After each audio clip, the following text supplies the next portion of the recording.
Assalamualaikum warahmatullahi wabarakatuh. Pernahkah kamu merasa bangga pada sejarah kita, tapi kemudian sadar, ada begitu banyak kisah luar biasa yang luput dari buku pelajaran? Bayangkan, di saat bangsa-bangsa Eropa masih saling curiga dan takut pada bayang-bayang penjajahan, sebuah kerajaan dari ujung barat Nusantara justru berdiri tegak dan berkata, "Kami percaya pada kemerdekaan kalian." Ini bukan fiksi. Ini kisah nyata Kesultanan Aceh, dan keberaniannya mengukir jejak diplomasi dunia dari tanah rencong ke jantung Eropa. Tapi sebelum kita mulai petualangan ini, jangan lupa untuk like, komen, share dan subscribe, serta nyalakan lonceng notifikasinya agar kamu tidak ketinggalan kisah-kisah menakjubkan lainnya dari kami. Tahukah kamu bahwa Kesultanan Aceh pernah mencatatkan sejarah besar yang jarang diketahui banyak orang? Di tahun 1602, jauh sebelum Indonesia merdeka, Kesultanan Aceh menjadi negara berdaulat pertama yang secara resmi mengakui kemerdekaan Belanda dari Spanyol. Ini bukan cuma sekadar catatan sejarah, tapi simbol betapa kuatnya hubungan diplomatik yang pernah terjalin antara Aceh dan Belanda kala itu. Uniknya, bukti dari peristiwa bersejarah ini diabadikan ratusan tahun kemudian, tepatnya pada tanggal 25 Oktober 1978. Sebuah surat kabar Belanda bernama Provinciaalse Zeeuwcoeuran melaporkan adanya sebuah upacara khidmat di kota Middelburg. Upacara tersebut diadakan untuk meresmikan monumen kenangan bagi seorang tokoh penting, Tengku Abdul Hamid, duta dari Kesultanan Aceh Darussalam, yang wafat di Belanda pada tanggal 10 Agustus 1602. Upacara ini tidak main-main, karena dihadiri oleh berbagai tokoh penting, mulai dari pejabat sipil dan militer Belanda, hingga perwakilan dari Indonesia dan Aceh. Ada Drs Garnawan Dharma Putra selaku Wakil Duta Besar RI untuk Belanda, dan dari Aceh hadir pula Drs Teku Iskandar, Abu Bakar, serta Dr. Teku Hasan Ubid. Yang membuat momen ini semakin bersejarah, hadir pula Pangeran Bernhard, suami dari Ratu Juliana, bersama tokoh-tokoh terhormat lainnya seperti Drs A.J. Piekar, Legend F. Van der Veen atau Ketua Stichting Peujut Fond, Komisaris Van de Koningin Dr. C. Boetienne, dan Wali Kota Middelburg Drs. P.A. Wolters. Cerita ini bukan hanya tentang sebuah monumen atau perwakilan diplomatik, tapi tentang bagaimana jejak Kesultanan Aceh telah menggoreskan tinta emas dalam sejarah hubungan antar bangsa.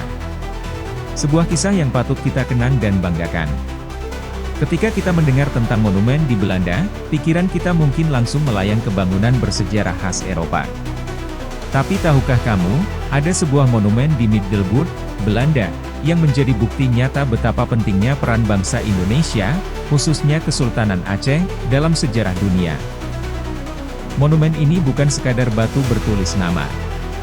Ia adalah penghormatan untuk Tengku Abdul Hamid, duta dari Kesultanan Aceh Darussalam yang wafat di tanah Belanda pada 1602. Tapi lebih dari itu, monumen ini menyimpan pesan besar, bahwa Kesultanan Aceh adalah mata rantai pertama dalam sejarah pembentukan perwakilan Indonesia di luar negeri, terutama di Eropa. Cerita ini tak bisa dilepaskan dari gejolak politik Eropa akhir abad ke-16 hingga awal abad ke-17. Saat itu, Belanda tengah berjuang mati-matian membebaskan diri dari cengkeraman penjajahan Spanyol. Di tengah konflik panjang itu, Pangeran Maurice memproklamirkan lahirnya Republik Belanda, negara baru yang merdeka dan berdaulat. Namun, situasi tak semudah itu. Negara-negara Eropa lainnya enggan mengakui kemerdekaan Belanda karena takut pada dominasi Spanyol, yang kala itu merupakan kekuatan imperialis terbesar. Dalam kondisi tersebut, Pangeran Maurice pun menoleh ke arah timur, Asia. Ia mengirim surat kepada Sultan Aceh, menjalin komunikasi dan mencari dukungan dari kerajaan-kerajaan besar di Asia. Disinilah peran Aceh sangat vital.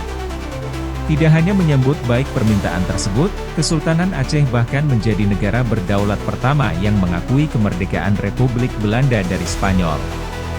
Bayangkan, di saat negara-negara Eropa sendiri masih ragu dan takut, Aceh justru tampil berani mengambil posisi dan memberikan legitimasi pada lahirnya sebuah bangsa baru. Ini bukan hanya bukti kedekatan diplomatik, tapi juga refleksi dari kebesaran dan pengaruh Kesultanan Aceh di panggung internasional. Dan hingga kini, monumen di Middelburg itu berdiri sebagai pengingat bahwa peran bangsa Indonesia dalam sejarah dunia jauh lebih besar dari yang sering kita kira. Sebuah jejak diplomatik yang membanggakan, yang patut kita kenang, ceritakan, dan wariskan. Ketika bangsa-bangsa Eropa masih sibuk berebut pengaruh di Asia, ada satu negara baru di Eropa yang mengambil langkah berani, Republik Belanda. Negara ini baru saja memproklamirkan kemerdekaannya dari Spanyol dan tahu betul, untuk bisa bertahan sebagai negara merdeka, mereka butuh dukungan dari luar.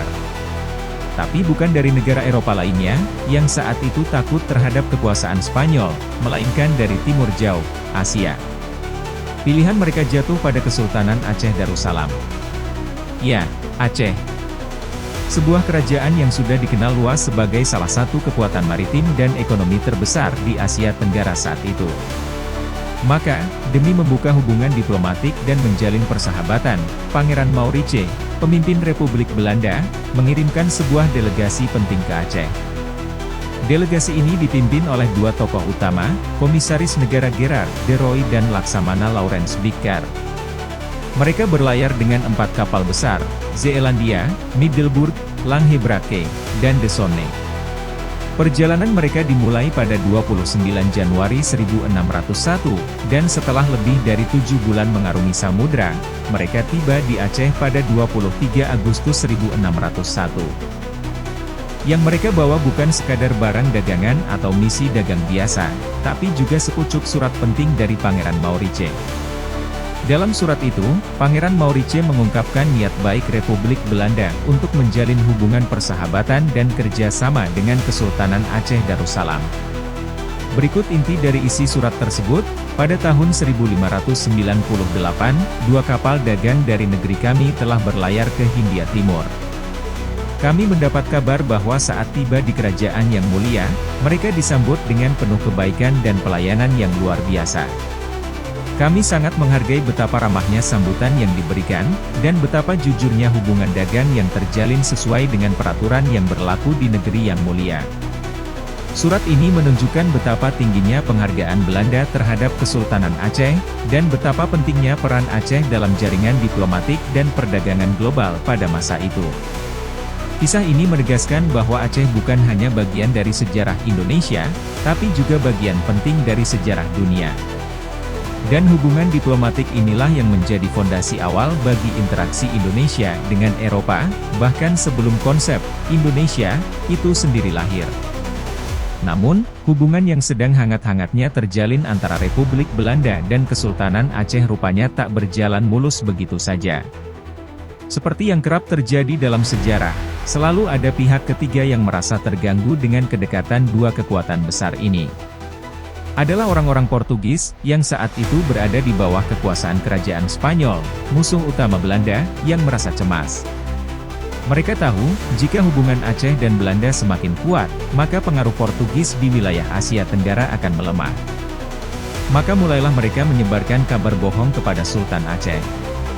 Dalam hasutan mereka, para saudagar Belanda yang datang ke Aceh digambarkan bukan sebagai mitra dagang, tapi sebagai bajak laut. Mereka menuduh bahwa misi dagang yang dibawa hanyalah kedok, dan bahwa kapal-kapal Belanda datang untuk merampas kekuasaan Kesultanan Aceh. Sayangnya, informasi yang menyesatkan ini sempat mempengaruhi pihak kesultanan. Sultan pun akhirnya memerintahkan penangkapan terhadap Frederik de Houtman, nahkoda salah satu kapal Belanda, beserta beberapa awak kapalnya. Mereka ditahan dan mengalami penderitaan di tanah yang sebelumnya mereka harapkan menjadi mitra. Mendengar kabar ini, Pangeran Maurice menulis kembali dalam suratnya kepada Sultan Aceh.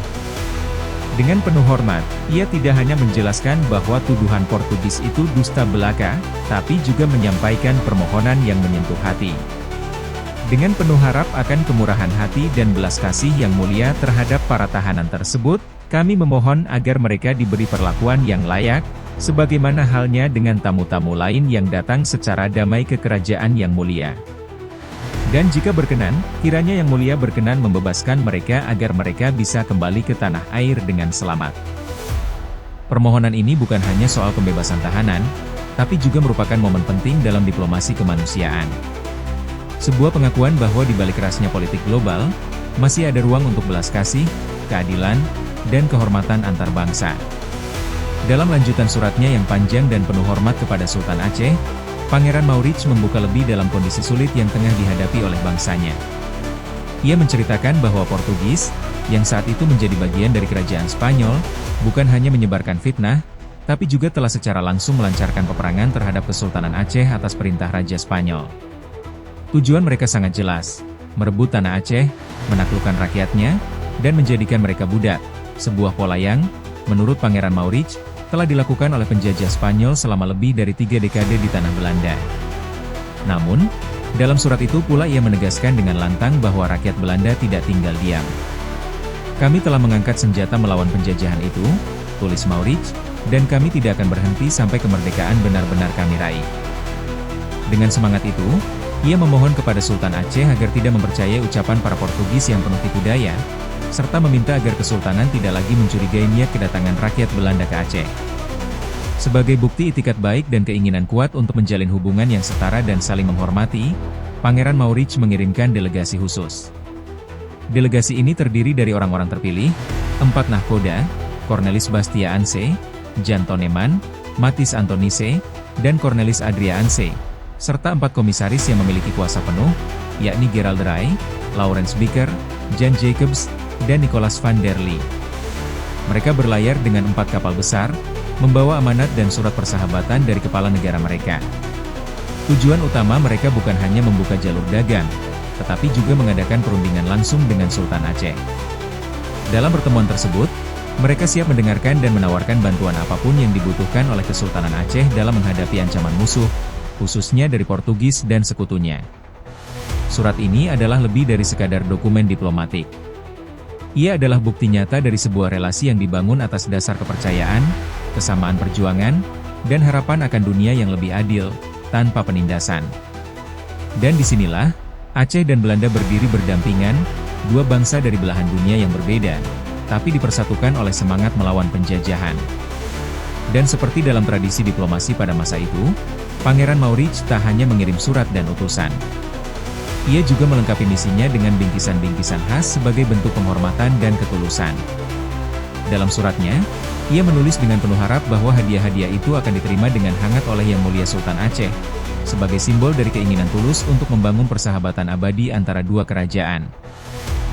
Beta mendoakan kepada Tuhan, tulisnya, agar Yang Mulia dan kerajaannya bertambah luas sesuai dengan keinginannya. Surat tersebut diakhiri dengan penuh takzim dan hormat, bertanggal 11 Desember 1600 di Den Haag, Belanda, dan ditandatangani langsung oleh Maurice de Nassau, pemimpin Republik Belanda kala itu. Penutupnya pun penuh kerendahan hati, tangan yang dicium oleh hambanya. Respons dari Aceh tak kalah berkelas dan strategis. Sultan Alaidin Riayat Shah Saidil Mukamil, yang memimpin Kesultanan Aceh antara tahun 1589 hingga 1604 Masehi, membawa isi surat ini ke hadapan Dewan Kerajaan. Dalam sidang yang penuh kehormatan itu, para penasehat dan bangsawan membahasnya dengan seksama. Keputusan yang mereka ambil akan mengukir sejarah besar dalam hubungan diplomatik antara Timur dan Barat. Hasilnya luar biasa dan progresif untuk zamannya. 1. Kesultanan Aceh menerima dengan baik keinginan Pangeran Maurice untuk menjalin hubungan diplomatik dan kerja sama ekonomi dengan Republik Belanda. 2. Aceh secara resmi mengakui Republik Belanda sebagai negara merdeka dan berdaulat, langkah berani yang bahkan belum diambil oleh sebagian besar negara Eropa saat itu. 3. Sebagai bentuk penghargaan dan itikat baik, Kesultanan Aceh memutuskan untuk mengirimkan delegasi balasan ke Belanda. Dan inilah momen bersejarah itu dimulai, pengiriman Duta Kesultanan Aceh Darussalam ke Eropa, yang dipimpin oleh Tengku Abdul Hamid. Delegasi ini menjadi tonggak awal dari jejak perwakilan diplomatik Nusantara di dunia internasional. Sebuah langkah luar biasa dari sebuah kerajaan maritim yang telah lama dikenal akan kebijaksanaan, kekuatan, dan pengaruh globalnya. Tengku Abdul Hamid bukanlah orang biasa. Ia adalah seorang ulama dan negarawan yang disegani di Kesultanan Aceh Darussalam. Ditunjuk sebagai pemimpin delegasi diplomatik pertama ke Eropa, misi ini bukan hanya membawa nama Aceh, tapi juga semangat persaudaraan antar bangsa. Bersama beliau, turut berlayar Laksamana Sri Muhammad, perwira tinggi Angkatan Laut yang syarat pengalaman di medan laut, serta Mir Hasan, seorang diplomat andal dari Wizarah Badlul Muluk atau Departemen Luar Negeri. Untuk mendukung komunikasi dengan pihak asing, turut pula Leonard Werner alias Pus Camis, seorang keturunan Luxembourg yang bertugas sebagai juru bahasa. Mereka semua diiringi oleh beberapa perwira dan prajurit Angkatan Laut Aceh, formasi lengkap yang mencerminkan keseriusan diplomasi Aceh. Namun, perjalanan menuju Belanda tak berjalan mulus. Di tengah samudra, kapal mereka dicegat oleh kapal perang Portugis bernama Sanjabo. Pertempuran laut pun pecah. Para perwira dan prajurit Aceh dengan gagah berani ikut bertempur. Hasilnya, kapal Portugis itu berhasil dikalahkan. Segala isi kapal dirampas dan dijadikan bagian dari perjalanan mereka menuju tanah Eropa. Akhirnya, pada tanggal 20 Juli 1602, rombongan tiba dengan selamat di pelabuhan Zeeland, Belanda. Namun, momen yang seharusnya menjadi pertemuan bersejarah dengan Pangeran Maurice berubah menjadi kisah duka. Saat itu, Pangeran Maurice sedang berada di markas militernya di kampung bernama Grave. Sementara itu, di tanah Belanda yang dingin dan asing, Tengku Abdul Hamid jatuh sakit karena pergantian cuaca yang ekstrim. Ia wafat pada tanggal 10 Agustus 1602, sebelum sempat bertatap muka dengan Pangeran Maurice. Keesokan harinya, jenazahnya dimakamkan secara terhormat di Gereja St. Peter, kota Middelburg. Pada batu nisannya tertulis kalimat dalam bahasa Latin yang penuh penghormatan, dan bila diterjemahkan berbunyi, "Di sini dimakamkan Abdul Hamid, kepala delegasi dari Sultan Alaidin Riayat Shah." Putusan untuk menemui Yang Mulia Pangeran Maurits dengan kapal Zeu, yang telah merampas kapal perang Portugis. Tutup usia 71 tahun, wafat tahun 1602. Kompeni Hindia Timur membuat peringatan dan menyerahkan surat kepercayaan serta pengakuan terhadap Republik Belanda. Meninggalnya Tengku Abdul Hamid tak menghentikan misi diplomatik tersebut. Posisi ketua delegasi kemudian diambil alih oleh Laksamana Sri Muhammad. Delegasi Aceh tetap melanjutkan tugasnya, menyerahkan surat kepercayaan dan pengakuan dari Kesultanan Aceh kepada Republik Belanda. Kisah ini adalah potret nyata dari keberanian, kehormatan, dan tekad bangsa kita untuk berdiri sejajar dengan bangsa-bangsa besar dunia. Tengku Abdul Hamid mungkin tidak sempat melihat langsung buah dari misinya, tapi warisannya hidup hingga kini, diabadikan dalam batu nisan, tercatat dalam sejarah, dan diingat oleh generasi penerus sebagai jejak awal diplomasi Nusantara di panggung global. Setelah masa berkabung selesai atas wafatnya Tengku Abdul Hamid, misi diplomatik Aceh tak berhenti.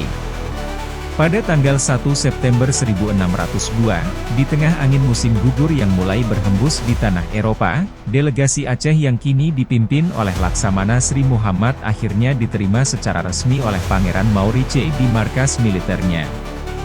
Dalam pertemuan bersejarah itu, Laksamana Sri Muhammad menyerahkan dua dokumen penting yang menjadi tonggak dalam sejarah diplomatik internasional, surat kepercayaan dan surat pengakuan dari Kesultanan Aceh terhadap Republik Belanda.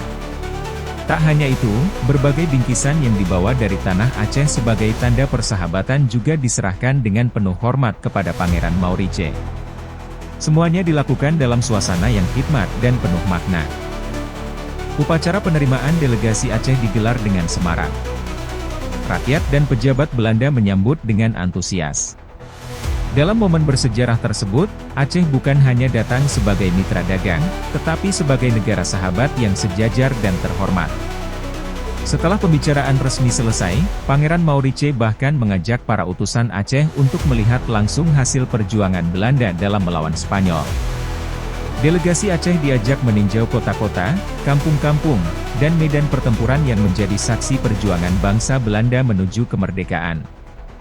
Dan disinilah sejarah mencatat dengan tinta emas, Kesultanan Aceh Darussalam menjadi negara berdaulat pertama di dunia yang secara de facto dan de jure mengakui kemerdekaan Republik Belanda. Di saat bangsa-bangsa Eropa masih ragu dan takut pada kekuasaan Spanyol, Aceh tampil berani, percaya diri, dan menjalin hubungan yang setara dengan negara baru yang tengah bangkit dari penjajahan. Madu dibalas dengan tuba. Pada tahun 1872, ketika kerajaan Belanda tengah bersiap melancarkan serangan ke Kesultanan Aceh Darussalam, seorang tokoh besar bernama Multatuli, dalam suratnya kepada Raja Belanda, mengingatkan tentang sejarah yang terlupakan. Dalam rapat di Wiesbaden, ia dengan lantang menyatakan, ketika Belanda memperjuangkan kemerdekaannya dari Spanyol, kerajaan Acehlah yang pertama mengakui Belanda sebagai satu bangsa yang merdeka. Sayangnya, kebaikan itu justru dibalas dengan kebengisan. Rupanya madu dibalas dengan tuba. Namun, sejarah mencatat pula bahwa jiwa besar rakyat Aceh tidak lekang oleh waktu. Di tahun 1978, Gubernur Aceh saat itu, A. Muzakir Walad, atas nama rakyat Aceh, menyampaikan permintaan kepada Duta Besar Belanda agar kerangka jenazah Mayor Jenderal Kohler, yang makamnya digusur dari Jakarta, dibawa dan dimakamkan kembali di tanah Aceh, tepatnya di pekuburan Peucut. Permintaan ini tentu membingungkan bagi mereka yang tidak memahami dalamnya jiwa dan prinsip masyarakat Aceh. Sebab Kohler bukanlah tokoh biasa. Ia adalah panglima agresi militer Belanda pertama ke Aceh dan tewas ketika memimpin pembakaran Masjid Raya Baitur Rahman. Namun meski begitu, Aceh, dengan segala luka yang diwariskan sejarah, tetap membuka pintu untuk memakamkan kembali jenazah musuh di tanahnya. Pekuburan Peucut sendiri merupakan tempat peristirahatan terakhir bagi puluhan perwira dan prajurit Belanda yang gugur dalam perang dahsyat antara Aceh dan Belanda selama puluhan tahun. Untuk merawat situs sejarah ini, dibentuklah sebuah yayasan di Belanda bernama Stichting Peucut Fonds, Yayasan Dana Peucut. Yayasan ini dipimpin oleh para perwira Belanda yang pernah bertugas di Aceh, seperti Letnan Jenderal F. van der Veen dan Kolonel J. Haji J. Brengen. Untuk menebus dosa sejarah dan menunjukkan itikat baik, Stichting Peucut Fonds juga mengambil langkah penting, membangun monumen bagi Tengku Abdul Hamid, Ketua Delegasi Kesultanan Aceh Darussalam yang meninggal dunia di Middelburg pada 10 Agustus 1602. Monumen itu diresmikan pada tanggal 24 Oktober 1978 oleh Pangeran Bernhard, suami Ratu Juliana, atas nama Kerajaan Belanda. Sebuah batu marmer dipasang di monumen tersebut dengan tulisan dalam bahasa Belanda yang mengenang jasa-jasa Abdul Hamid, duta besar pertama dari Aceh yang menginjakkan kaki di negeri Belanda. Kenangan kepada Abdul Hamid, ketua perutusan Aceh yang diutus oleh Sultan Alauddin Riayat Shah Lillahi fil Alam kepada Pangeran Maurits yang berangkat dengan kapal-kapal Zeeland de Zeelandia dan Langhebarke. Beliau meninggal dalam usia 71 tahun dimakamkan dalam gereja tua di Middelburg. Yayasan Dana Peucut yang membuat monumen ini pada tanggal 24 Oktober 1978. Makna Monumen Abdul Hamid. Monumen ini bukan sekadar tugu batu. Ia adalah simbol pengakuan atas sejarah diplomatik bangsa Indonesia yang sering terabaikan. Seperti yang diutarakan oleh Duta Besar RI untuk Belanda, Drs Garnawan Dharmaputra, dalam pidato sambutannya. Bagi bangsa Indonesia tentu dianggap sangat penting, karena Tengku Abdul Hamid adalah Duta Besar bangsa Indonesia yang pertama memimpin misi diplomatik di negeri Belanda. Beliau dan para anggota perutusan lainnya merupakan pelopor pembentukan perwakilan Republik Indonesia sekarang ini di Belanda. Tak heran, bagi bangsa Belanda sendiri, peristiwa ini pun dianggap sangat penting, sehingga peresmiannya dilakukan oleh anggota kerajaan langsung, bukan sekadar pejabat lokal seperti wali kota. Hari ini, peristiwa peresmian Monumen Abdul Hamid yang berlangsung pada 24 Oktober 1978 di Middelburg, patut kita kenang dan sebarkan kepada seluruh anak bangsa. Bahwa dalam sejarah hubungan antar bangsa, Aceh, dan Indonesia, pernah menunjukkan jiwa besar dan kemurahan hati yang luar biasa. Sebuah pelajaran penting bahwa meski pernah terluka, bangsa yang besar tetap mampu memberi maaf dan mengingat kebaikan. Sebab sejarah bukan hanya tentang masa lalu, tetapi juga tentang cara kita memilih untuk melangkah ke depan. Ketika sejarah disampaikan dengan jujur, kita tidak hanya mengenang masa lalu, kita belajar siapa diri kita sebenarnya. Tengku Abdul Hamid mungkin telah tiada, tapi langkahnya adalah cikal bakal diplomasi Nusantara.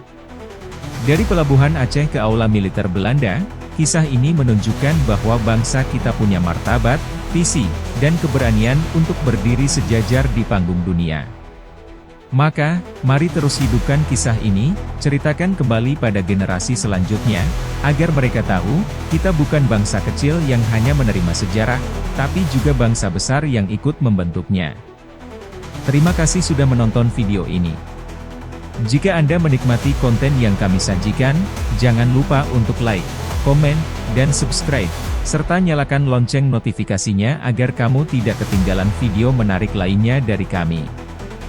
Bagikan juga video ini kepada teman-teman Anda agar semakin banyak yang tahu tentang sejarah-sejarah yang kami bahas. Sampai jumpa di video berikutnya. Wassalamualaikum warahmatullahi wabarakatuh.